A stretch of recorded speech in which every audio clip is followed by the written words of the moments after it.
মই সুনয়না কোঁৱৰৰ বিয়া পাতিছিলোঁ আৰু তাইক ক্লাছ 10ৰ পৰা হাই ছেকেণ্ডেৰীৰ পৰা ধৰি মই ডিগ্ৰীলৈকে পঢ়াইছিলোঁ 5 বছৰ আৰু লাষ্ট ছেমিষ্টাৰত থাকোঁতে তাই চাকৰি পাইছিলে। চাকৰি পোৱাৰ পিছত বৰপেটাত জইনিং হ'ল।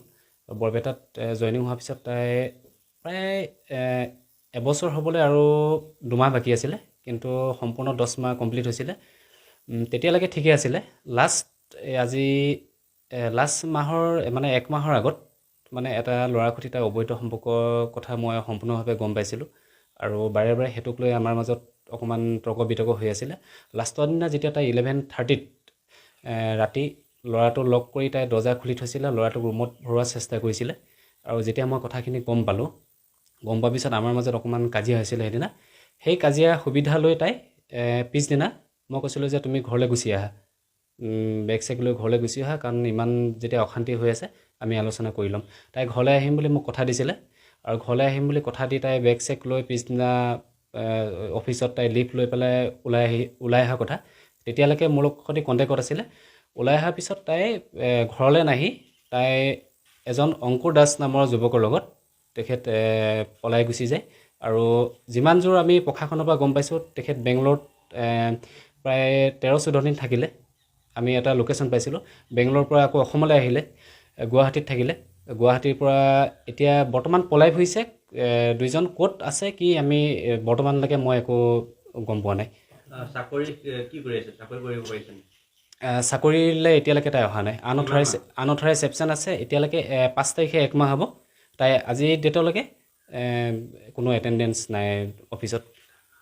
শেষ যোগাযোগ আজি এসপ্তাহৰ আগলৈকে তাই মোৰ সৈতে যোগাযোগ আছিলে। যোগাযোগ মানে কি তাই কৰিব নিবিচাৰে।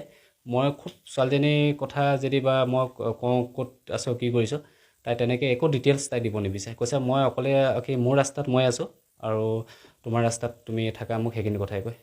ছোৱালীজনীৰ বাপেক মাকৰ লগত যোগাযোগ কৰিছিল নেকি?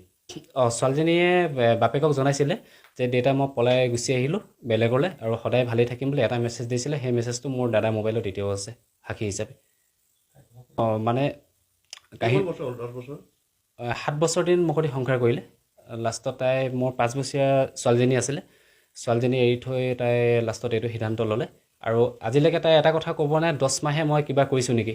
যিদিনা মোৰ চকুত ধৰা পৰিছে ল'ৰাটো ৰুমত অনাৰ চেষ্টা কৰিছিলে, সেইদিনাই তেখেতক মই অকণমান বেয়াকৈ ক'বলগীয়া মই বাধ্য হৈছিলোঁ। সেইটো প্ৰতিজন হাজবেণ্ডে ক'ব আৰু বেয়াকৈ কোৱাৰ পিছত তাই কমচে কম যদি বোলে বাপেক মাকৰ ঘৰলৈ গুচি আহিলহেঁতেন, বোলে ইয়াৰ সৈতে মই সংসাৰ নকৰোঁ বা মোৰ পৰা যদি ডিভোৰ্চ বিচাৰিলহেঁতেন, কিন্তু সেইটো নকৰি তাই অন্য এজন পুৰুষৰ লগত গুচি গ'ল।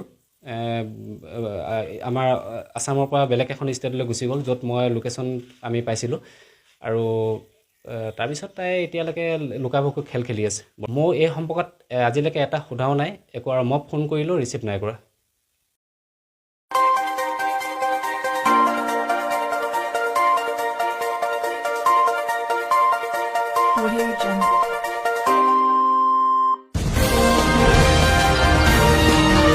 আপোনালোকে চাই আছে CNC নিউজ নৰ্থ ইষ্ট।